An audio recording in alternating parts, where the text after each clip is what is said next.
Hi everybody, and thanks for joining me for another making of video. This time we have a very special song, as you must have heard in the title, and as of this week's postcard, we have a Mexican song called Caminante del Mayab, the man who walks the Mayab region. That's what it would actually mean. And I was just telling you that it is very special because there is a good number of things that I would like to share with you. This time we will not stop in detail into the actual score and the music, but we will pay a lot more attention to the to what it is related, what is it about, the whole context of the song and the culture around it. So let's start breaking it up in pieces. And before I move on, let me tell you there is a reason why we have in the background that beautiful image. We will get back to that. But that beautiful image of those small lights have a reason to be there. And going back to that, we need to share about the man who walks the Mayab region. We first need to start talking about what the Mayab is. Mayab is the region, what we most of the territory of what is now Mexico, a part of Guatemala and Belize, but most of the part in Mexico that is called the Yucatan Peninsula, the now state, a part of Chiapas as well, and I think I'd rather show you that. Oh, I Now I happen to not be able. Oh, here it is. Yes, this is the one that I wanted to share with you. Sorry for that. This is the region that we call that is now called El Mayab. It is, as you may be well aware, the region where the Mayan civilization flourished. Also, for maybe some of you may be familiar with the fact that Mexico, what is now called Mexico, was not only the Aztecs, who happen to be maybe the most famous at the same level of the Mayas, but for those of you who are aware, the Mayas were by far a much more advanced civilization in regards to the Aztecs, but they lived in the south of what is now called Mexico. And it is in fact a tropical rainforest. And as we are moving on, you now realize that when we talk about the man who walks the region of the Mayab, and this is the region we are talking about, is we are basically talking about the region where the Maya civilization flourished. So this is the man who is walking all this area. And what area was he walking? I was just sharing you that that part of the country is mainly a forest, a tropical rainforest. It's very humid there, lots of trees, plants, and local animals in that region. If we go back to the map, you will realize that there is plenty of rivers as well. So that is the area, or that is the place where our dear Mayan civilization flourished. Names as Chichen Itza, Uxmal, and many other cities may come to your mind when you think of the Mayan civilization. Of course, they also had their own language called Mayan, by the way, because the other language of the Aztecs was Nahuatl. For the Mayas was the Mayan, and it is the reason why there are a couple of words in the song, as we will listen a little right after this, that there are a couple of words that are sometimes difficult to understand and that I'm going to be sharing with you as well. So, and now that we have understood what is the place that they used to walk, the next question that we would like to ask ourselves is what is it that these men used to do when we say that these were the men who walked the Mayan region? Of course, in the local transportation means in America there were no horses, so people used to walk from one town to another, mainly for commerce, take some medicine, visit family, and do other sort of business. So there were many things that made people walk from one city to the other on a regular basis. Of course, crossing this forest was a heavy task, and it is usually said that they woke up very early and arrived very late at night from one city to the other.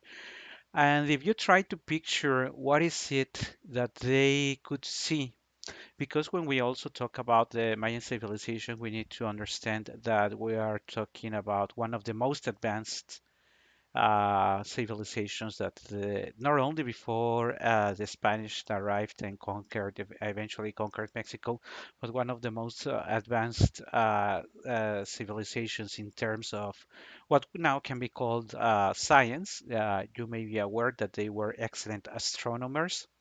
They were good medicines as well. They had advanced understanding of agriculture.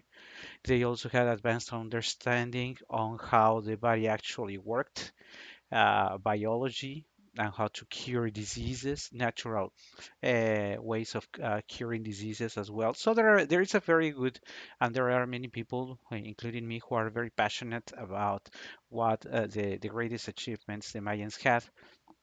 But keeping ourselves in the side of if you try to imagine these people, these gentlemen traveling from one town to the other very early in the morning, all the day in contact with nature, knowing, understanding that they have to reach the other city because, of course, there were also dangers, but there were many beauties along the way.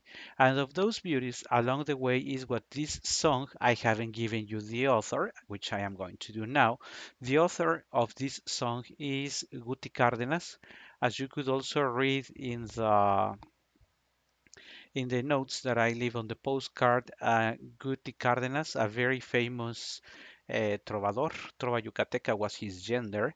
I will share a little more about that, but I wanted to share with you that Guti Cárdenas, in fact, died at a very young age. He wasn't even 30 when he died, but he left a number of songs by which he is still remembered, being one of them this Caminante del Mayab. What is it that Guti Cárdenas wanted to share with us in this song? From my perspective, by the way, I now should tell you that it is usually called Trova Yucateca. You may be aware of the gender called Trova, los trovadores. Pablo Milanés is, of course, one of them. They, more than singers, I think we can say that they are poets who are accompanied usually by a guitar, usually by a single instrument, and it is by their emotions and their poems that they transmit all these emotions and ideas. So it is a specific gender, belongs and raised there in that peninsula de Yucatan, is what is now called the Trova Yucateca, because of that part of the country. So Guti, the author, uh, was there or was born there and wrote this music because I think he wanted to share with us the deep admiration, respect, and somehow try to convey us what were the emotions that these men who traveled, who walked these long distances, had every day. For that purpose, and remember that I usually like to share with you another song. This is a song, or the first song that I heard. Let me share with you this song. Then again, it's not in the best quality. Uh, it was recorded from AM radio and on an analog tape around, I don't know, maybe almost 30 years ago when I was very young. So, and this is sung by Spanish tenor Carlo del Monte, who came to live to Mexico. So he had his career, he lived in this country, and he decided to sing this song. So you will also realize that there are some noises, or what we call noises in the background, but I will give you a note on that. And now I think it's time to start playing it, and I will be also making some comments along with it. So there it goes.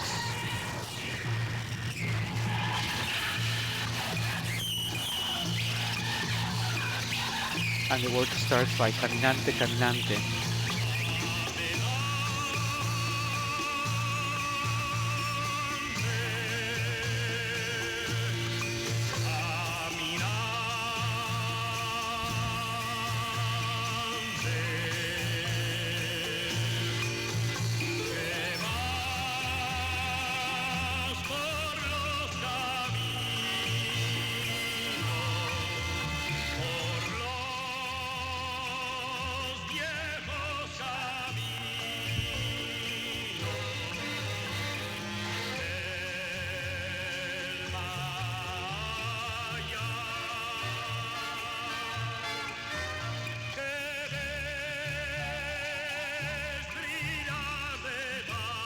There are some changes, small changes in the lyrics. That usually happens with popular music.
So the song has already presented our main characters, which I will be showing you in a second. The song is wrapping up. As you see, there are these long notes around Caminante, Caminante.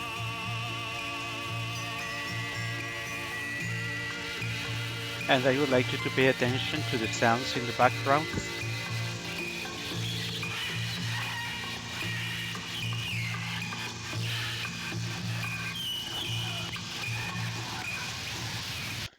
Basically, because of those, that is a recreation of the sounds that a man who is walking the Mayab region would listen in the forest. All those birds, all those animals are in fact their companions, and that's what they actually not only see but listen to. Now, going back now, talking about a little more in detail around the song, we have Caminante, Caminante, and there is one thing that I would like to share with you. What should the intention be about this Caminante or the man who walks the Mayab region? Uh, I appreciate Carlo Del Monte's voice, but I think he gave too much power to it because it is not. I think that it is some sort that somehow we are walking along with them in this song. So we are telling them, Caminante, and these are very long words, and but I think that what they actually represent is that the long journeys that these men who walk have to complete every day. So since they are very long journeys, that's why we are keeping that those are my thoughts. That's why we say Caminante.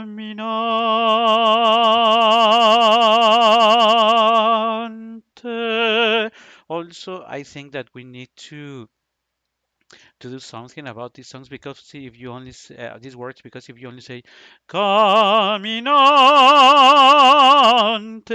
we have to be more personal as we are talking to someone we admire, someone for whom we have respect, and maybe we should be more delicate about the way we are actually singing this word and say Caminante,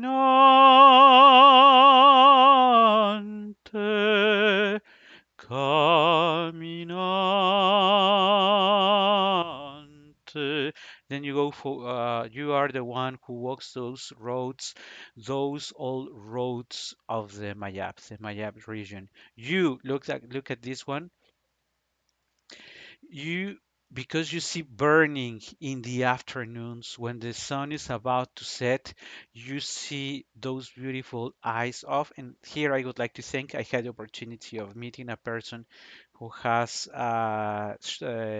who was not Mayan himself, but who lived in that region for a good number of years. So he shared with me what the right pronunciation of the Mayan words are, which of course I enjoyed. I really felt committed to not pronouncing them as we do in typical Spanish, but understanding that this being a Mayan language, there should be some differences with our sound in Spanish. I am aware that The way I pronounced them was not perfect, but I really tried. So las alas de Ixtacay, Ixtacay, that's the way it is pronounced in Mayan, this bird, the Ixtacay. And let me introduce you to the Ixtacay.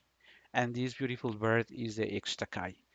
So when we listen to the song that in the afternoons he sees in fire the wings, he's talking about this little guy here.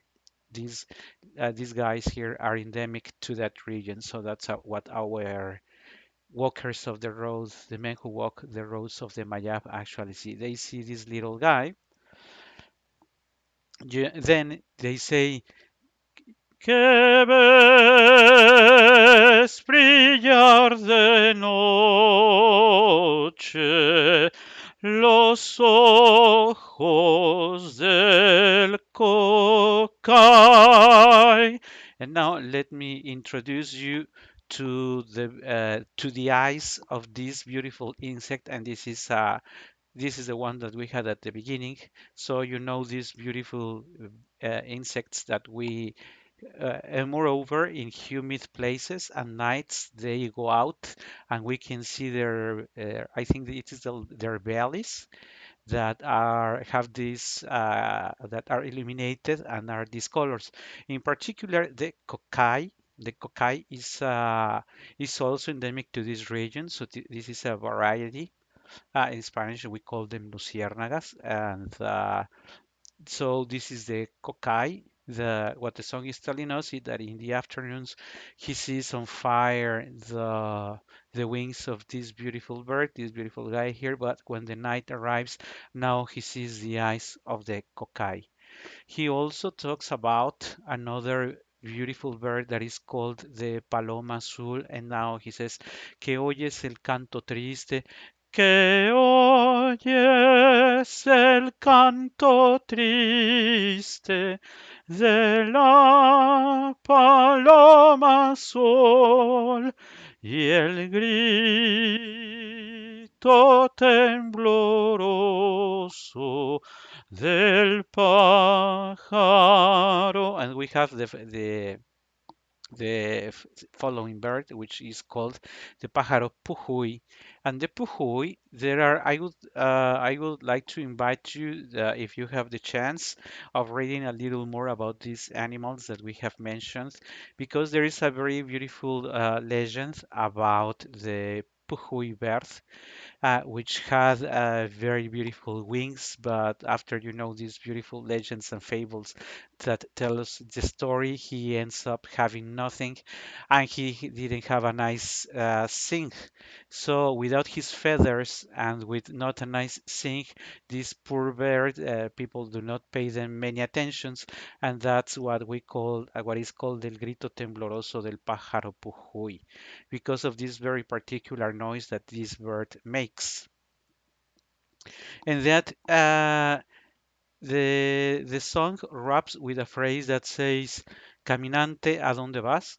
Caminante, you the man who walks the roads of the Mayab, where is it that you are going this time?